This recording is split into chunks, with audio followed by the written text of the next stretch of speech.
Okay, Necromancer. Your days are numbered.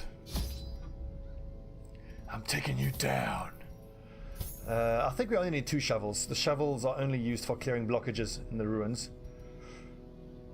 Antivenom. Nothing poisons you in the ruins. Bandage. Is there any bleed in the ruins? Only from some bandits. And of course we've got an occultist, so we'll at least take 2. Medicinal herbs, yep, for... it's like 3. For negative events. Actually, you've got Revel, don't you? Okay, so in that case, we'll take 6. So in case I have to use Revel, we can remove the negative status effects. Let's make it 7. And you use these on Iron Maidens and on Alchemy Labs. There's loads of keys needed in the ruins. Holy Water, at least 2. Laudanum, I don't think anything yet gives horror. We'll take the standard 8 torches and the standard 20 food.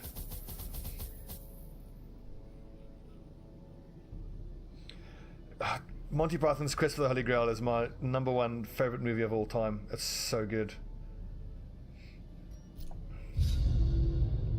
Mastery over life and death was chief among my early pursuits. I began in humility, but my ambition was limitless. Who could have divined the prophetic import of something as unremarkable as a twitch in the leg of a dead rat? You just reminded me, Forever. A devil walks these halls. Only the mad or Okay, the desperate Owen, go in search let's of him. let's give you your respect. Thank you, Forever Ghost Player. I just removed it. Thanks for the follow. So I've just decided this moment. So it's my birthday next week, and I'm going to treat myself. And then you guys will. I'll show you guys on stream at some point what it was that I chose to get to treat myself. It should be quite a nice little reveal. I won't say anything further. I shouldn't have said anything. You guys are going to be curious now. It'll take a few weeks to get here. And then I'll show you guys on stream at some point. Okay. Let's take a quick little look-see at the skills. That's correct. That's all correct. Blackjack, amazing skill. Thrown dagger, flashing dagger, poison darts, lunge. Actually, you don't need stab because you're not going to be using it. Use pull.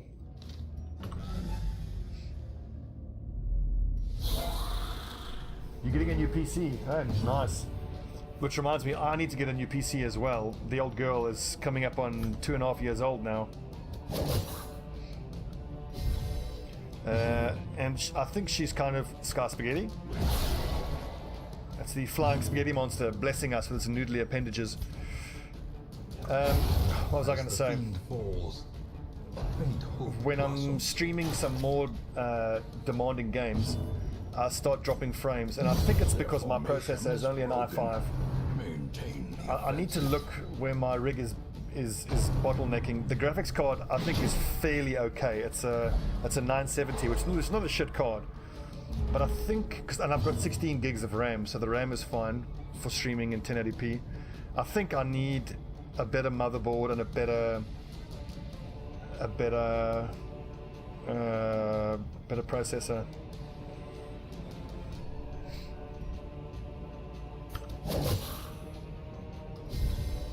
That's the thing, though. I mean, when I bought this machine 2 years ago, the price difference between the i5s and the i7s, and for what you got at the time, and like that generation of i7s, the only real benefit you got over the i5 was the increased multi-thread processing, which is, you know, the ability to use multiple cores. And a couple of years ago, it wasn't even the norm for most games to even have the ability to make use of most of the processors, so you were paying this huge premium for not really a lot of benefit. I mean, now it's a different story. But I suspect I would probably be best served to change my motherboard first, because I don't think I got a very good motherboard.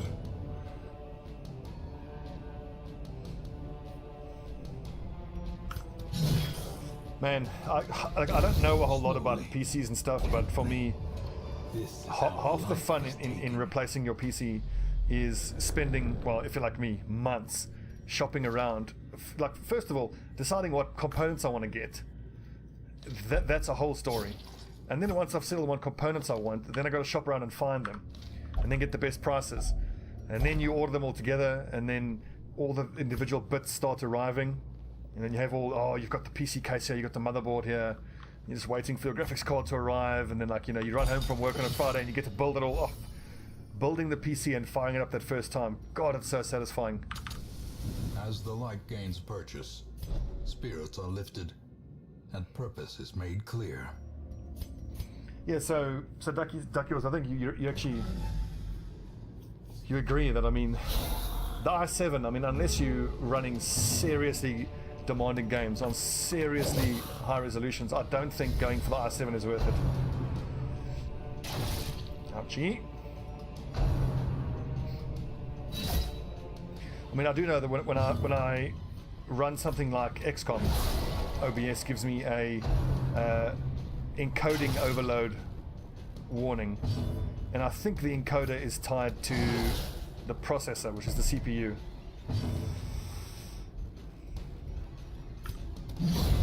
I need to do more research. Destroy. This most recent machine that I bought came pre-assembled from a company out in Devon, and it was all very good, but I won't buy pre-assembled again. This one didn't cost that much, but I missed out on all the fun of actually putting the machine together, which I regret doing.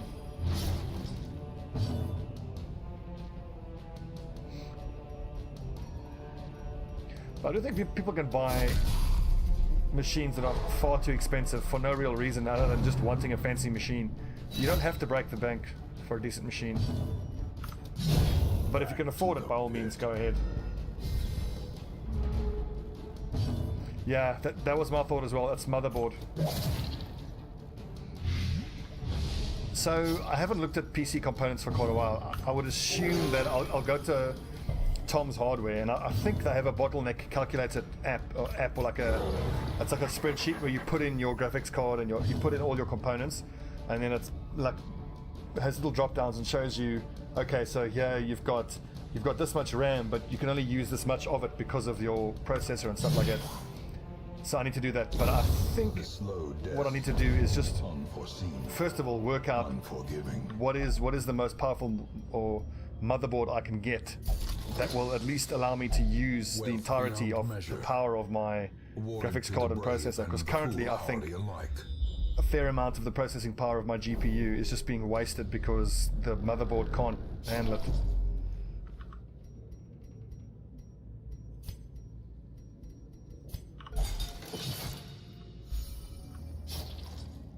I'll come back for that.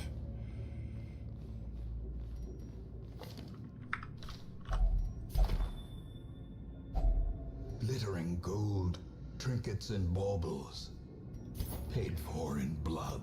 Well, Gregor, I will tell you something. Just trust me, for your next machine, build it yourself. It's not difficult. What surprised me, like when I built my first PC, my mate, who's an IT guy, said he'd help me build it. He didn't touch it. He just said, okay, do this, do that. And what surprised me with how easy it is, when you look at the motherboard, so all the wires that go into the various components can only get plugged into one place. All the sockets are unique, so you can't fuck it up. If you got like the power, the power generator cable and the motherboard, like, okay, where does this go? Obviously you look on the instructions, but it's like a 6-prong plug. It can only fit into one prong. If it doesn't fit, it doesn't go there. It's as simple as that. And then, I mean, you can always spend a little while watching, like, you know, Linus Tech Tips or something. I'm telling you, man, a 10-minute YouTube video showing you how to build a PC, and that's all it is. I had a little giggle when I was watching last week's Game of Thrones. It's so easy, yeah. Game of Thrones, and when the Maester was asking Sam, like, did you treat this man? Yes. Told you not to treat him. And he's like, how'd you do it? He goes, well, I read the manual and fucking did it. That's exactly how almost every IT person feels. Within reason, of course.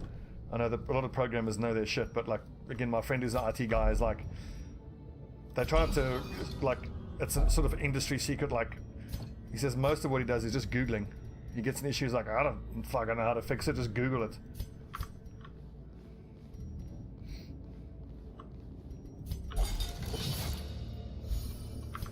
I can just see it now. I'm gonna get loads of comments. Oh, I'm in IT. Oh, my job's super hard. Fuck Finding you. the stuff is only the first test.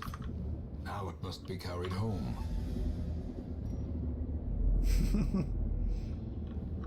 Trust me, it's super easy. You won't believe how easy it is to build a machine. And also the main thing is, you never watch Game of Thrones. Please ban Forever Ghost Joy immediately. Circle in the dark. Dude, you're missing out. May yet be won. Okay. So chance surprise, prevent nighttime ambush. See, these two skills right here are why the Hound's Master is the best class in the game.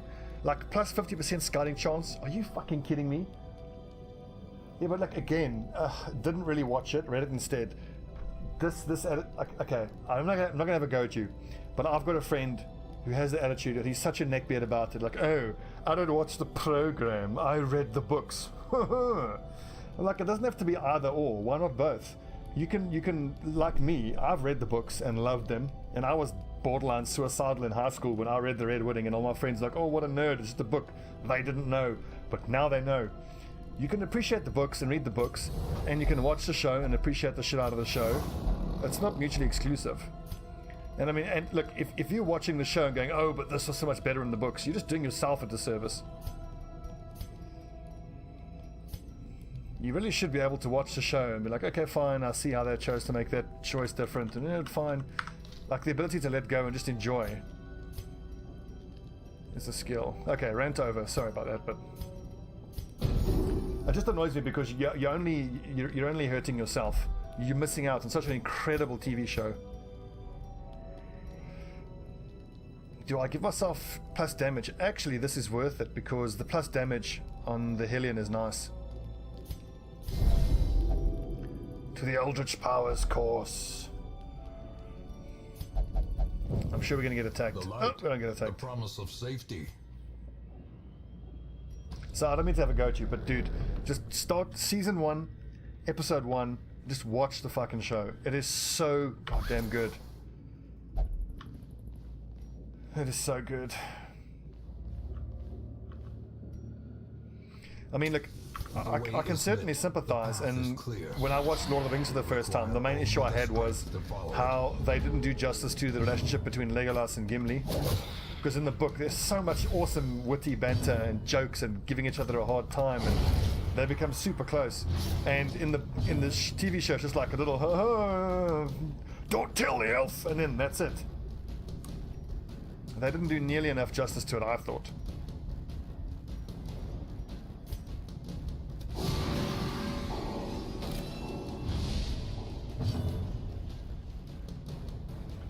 That's a good point, Rob. Like, I mean, for those of us who had started with the TV show and getting into the book, because, like, as a cricket fan, I would put it this way: the TV show is the one-day version of Game of Thrones, and the books is obviously it's the test match version.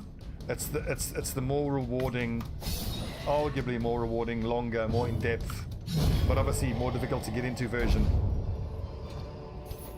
Be wary. Triumphant pride precipitates a dizzying fall. Come on, where's my secret door? Here we go. It's gonna happen. It's gonna happen. Secret door. Come on, we got plus 25, we've got plus 10, and plus 50. I wonder if does it work out across the party, or is it across one person? So I should put all the scouting items onto the Hound's Master.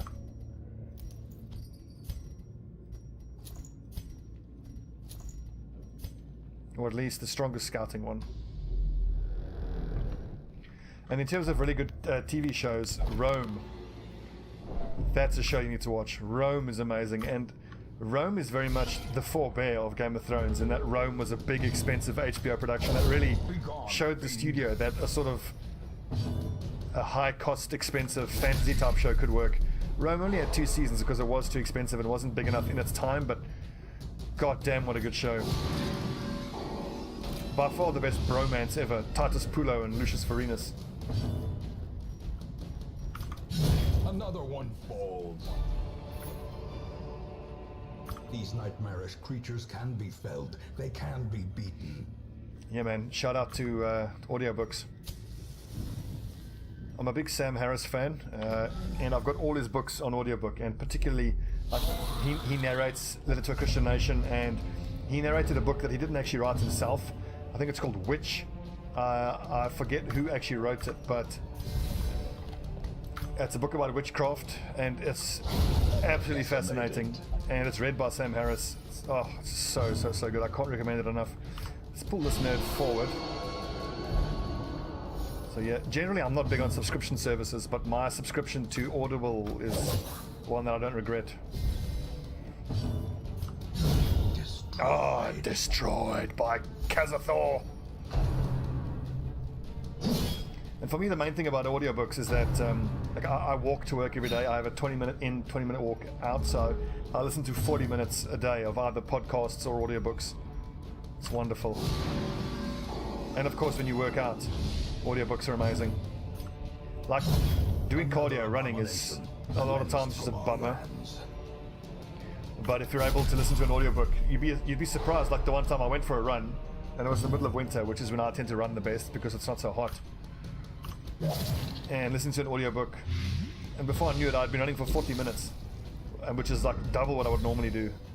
And it's just because you get into a zone when you're running. But you do have to be careful with audiobooks. If you get a shit narrator, that's disappointing. Like currently I'm listening to Daniel Dennett's Breaking the Spell, and it's read by a lovely guy, but he's got this robotic monotone voice, which is really turning me off. But the book's good enough that I can see through it, I suppose. Great is the weapon that cuts on its own.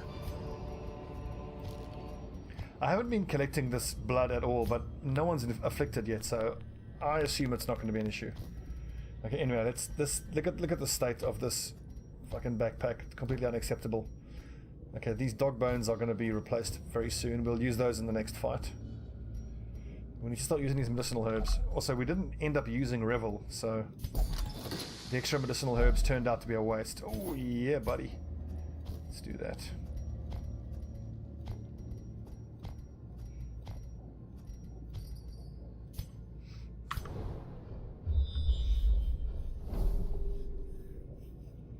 So, Rob, I understand there's a quarantine mechanic as well. Don't tell me about it, let me just figure it out. But I understand there's a way of keeping your guys separate so that if you have someone who is afflicted, you keep your afflicted guys together, which I'm led to believe is how you best manage the affliction.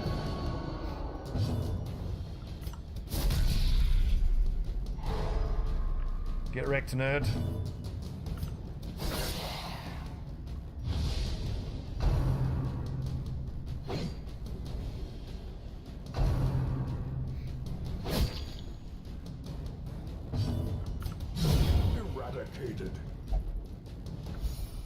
From what I've been hearing, and TB did a very good breakdown of this on the, I think it was the Coptional podcast with Peanut Butter Gamer, where he was saying that a lot of the criticism with Crimson Court is that people say it's too difficult, but consistently people are making the mistake of going there too early, and you really should be quite well set up with healing trinkets and stuff like that.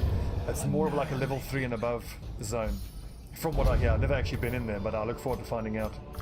Remind yourself that overconfidence is a slow and insidious killer.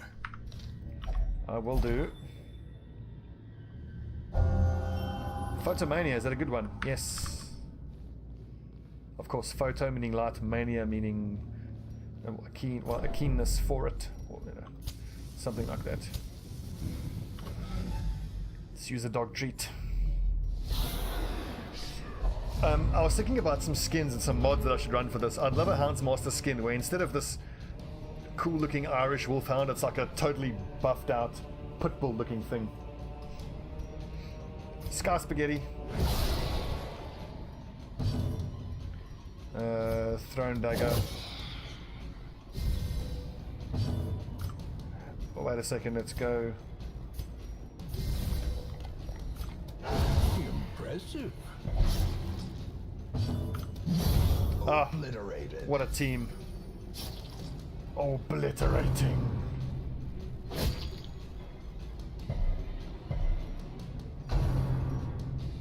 I mean, I haven't actually seen any gameplay of the Crimson Court. I've seen there's like mosquito zombie type things, and the hit points didn't look too high. So for my first And I would imagine they're quite resistant to bleeding damage, being that they are blood drinkers.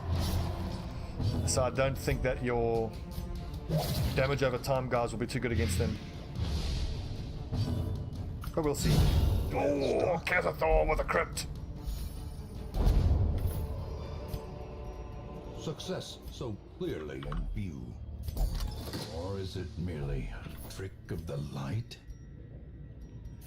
You know what? I think we can leave the rest of the torches. The match is struck. A blazing star is born. I'm loving all these busts we're finding. And all the crests. Sorry for this organizing, but it upsets me when I see a disorganized inventory. It doesn't trigger me, it just upsets me.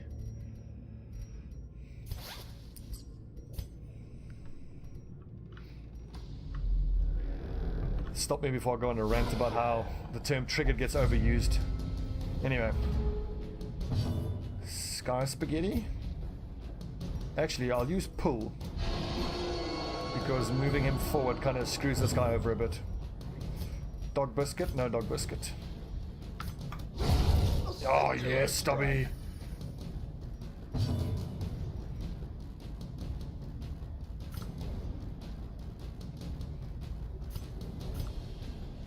So I can either do 4 to 9 or 1 to 1 plus 3 points.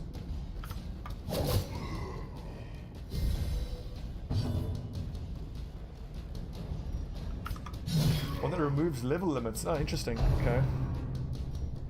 So with the increased levels, their resistances just continue to increase, I would imagine. Or does it increase base accuracy and damage? It kind of seems a little OP, if I'm honest. They're removing the limit on levels.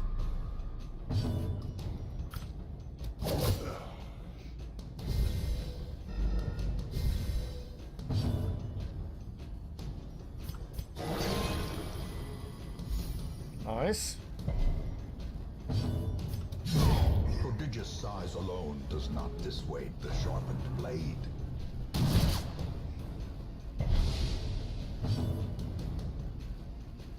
Oh, that one, yeah. Oh, okay, fair enough.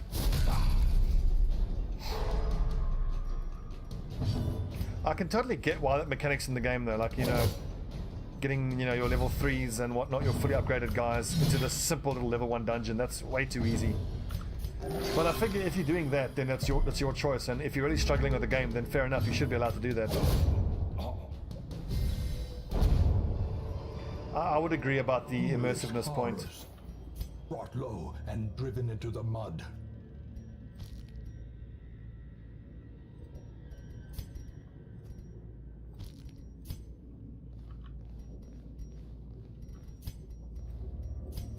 Well, maybe I should have hung on to one of those dog biscuits for the Necromancer's Apprentice, but too late now.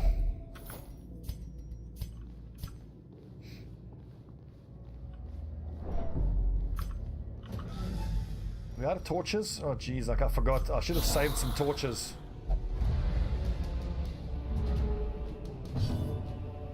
Your healers level up. I mean, I've experienced that as well. But what I did with that is I always made sure to have enough healers. And then occasionally, if I need more low-level healers, then you should just be hopefully relying on the experienced characters upgrade that you get in the barracks.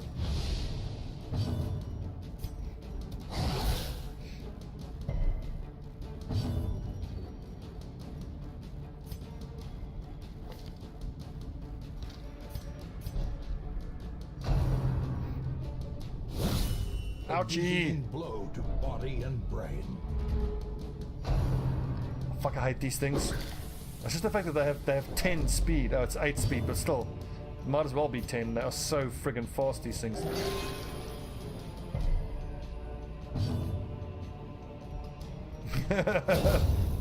Rob giving no fucks.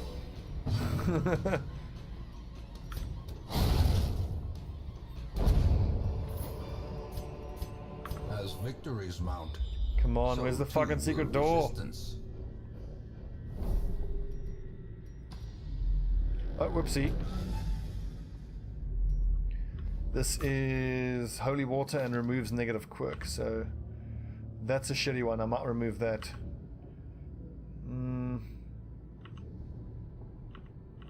Yeah, let's go with duck yours. And it removes the other one. Shit.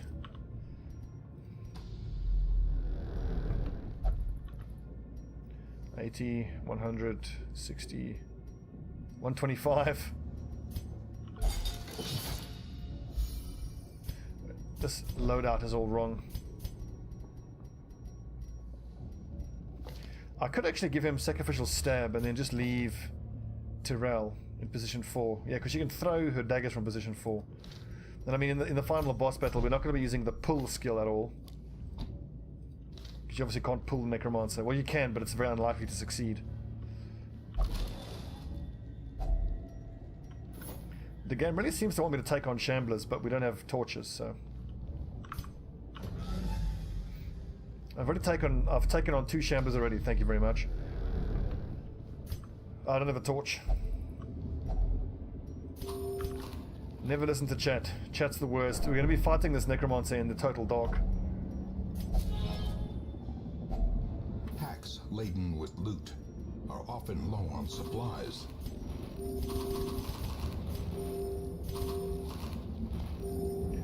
Let's see now. Who's got the lowest resistance?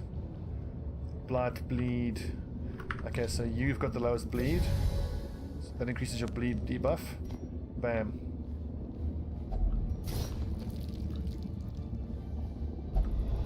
Darkness closes in, haunting the hearts of men. Let's get this nerd.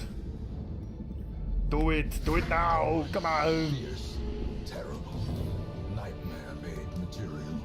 Blight. Keep blighting this nerd. And he resisted on 30%, the frickin' nerd. A powerful blow.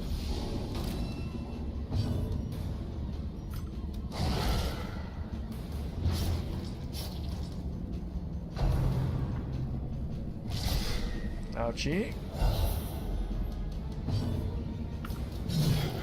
Oh, good hit, Kazator. 15 base damage is, oh, wait, no, non-crit damage, I mean, is pretty damn good.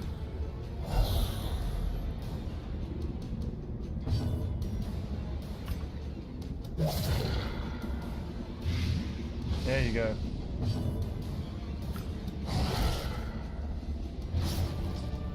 These little bone rabble aren't that bad. They're little clubs. If it's the one with the swords, now that's a different story. The one with the swords are freaking very, very dangerous. Marked for another round, so we can go ahead and stab.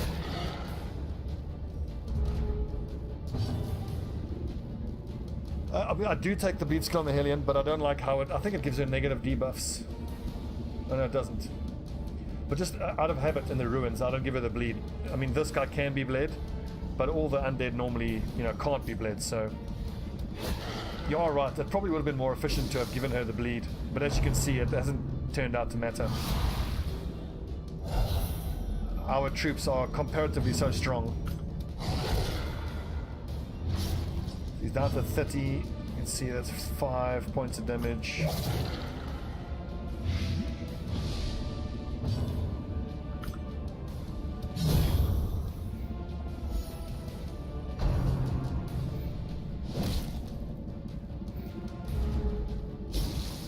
He's taking 8 per turn, so there's a couple more hits and he'll be dead.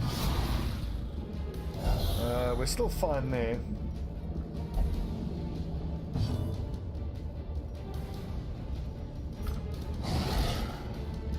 That should be it. No, we need 9 minus... We need 4 damage. And that's exactly what we need. Good. So he'll bleed / poison to death in the next turn.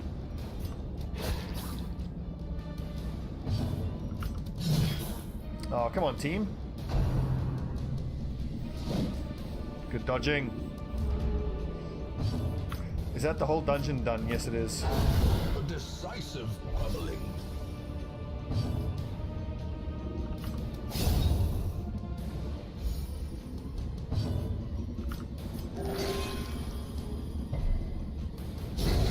He's dead. Animated bones can fall.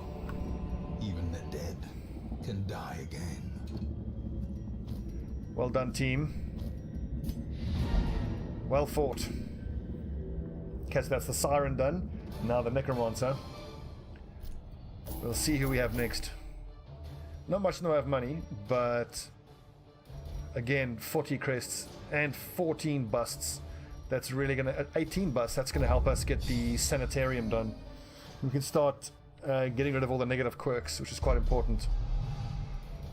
Vertigo, that's not a great one. Okay, I need to buff up the barracks a bit. Fresh irritant to some. A sanguine memory to me. Good, I need more Vestals. How many Vestals do we have? We've got 2 Vestals. Good, so that's enough healers now. Generally, I like to have 6 teams, if you will. A sister of battle, pious and unrelenting. Let's make you blue. Is there a blue one? No, okay, so we've got white, green, and red.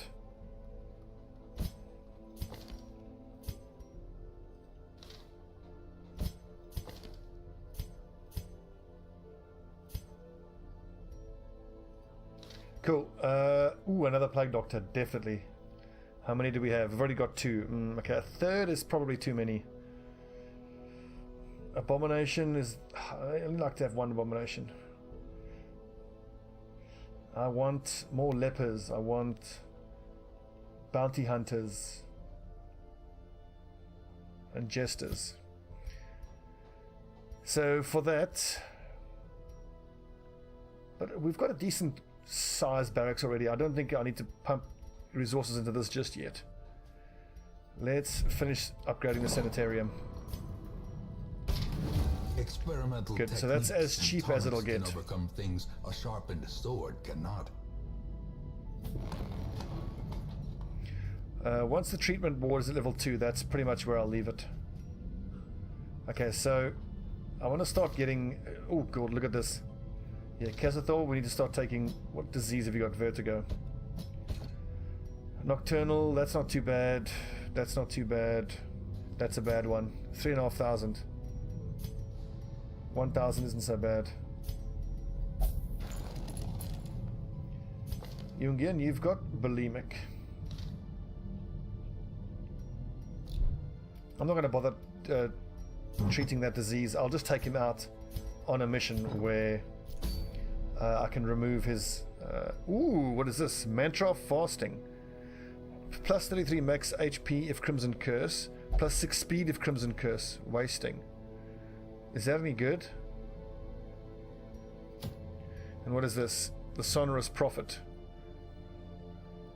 This is interesting. So extra healing if received if in position 4. Protection if in position 4. Dodge if in position 4. So that would just be... You just put a man-at-arms in position 4 and you just use him to buff... I don't know, I suppose you go twin lepers up front, a Vestal to heal the party, and the man-at-arms just to buff your lepers. That could be worth trying. Let's take a look, see what else there is here. I love that. The Fortunate Armlet, the extra accuracy for a leper is awesome. So, for the leper so far, I've only got a Redemption Armlet, which is nice. So like this and this together is awesome. So it's plus 15 damage, plus 10 accuracy. The stress obviously sucks, but I reckon we go for that. I won't really use that. I've already got one of these. Hound's Master plus 12 dodge but no damage. What do we have here? Crimson Court, Crusader only. Protection, move, resist, speed. No, I want a better one than that. We can actually do these level 3 missions.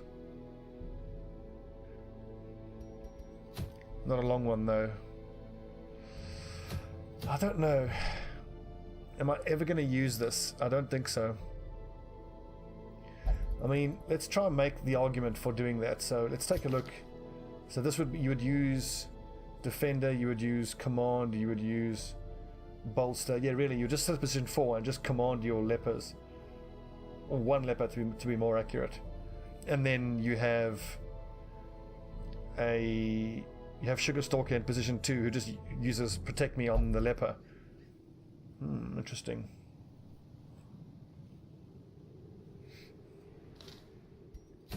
I don't know which of these to do. You know what? We haven't been into the Weald yet. This is ridiculous. Even though it's going to be a tough one. Let's see if we can't get in there.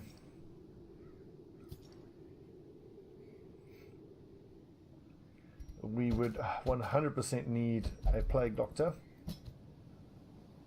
And a Cultist. And Francie, because she's just a badass. And Justifer. Merciless. So it'll be a short room battles. We'll get a deed. I just want to start opening up missions in the Weald. The fact that we haven't been there is ridiculous. Madness, I tell you. Madness.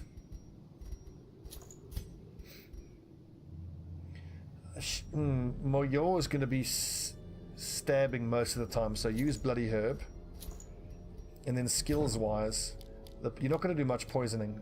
You'll be stabbing, you'll be blinding, you'll be healing blight, you'll be disorienting. You'll be using Sky Spaghetti, healing, and pulling. Justifer. We'll start with Duelist's Advance. Actually, I need to have Francie be faster than Justifer.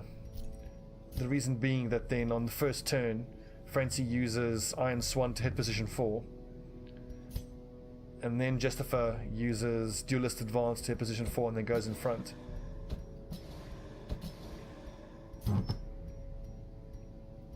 So what gives you minus speed? Okay, that's good. That'll do it.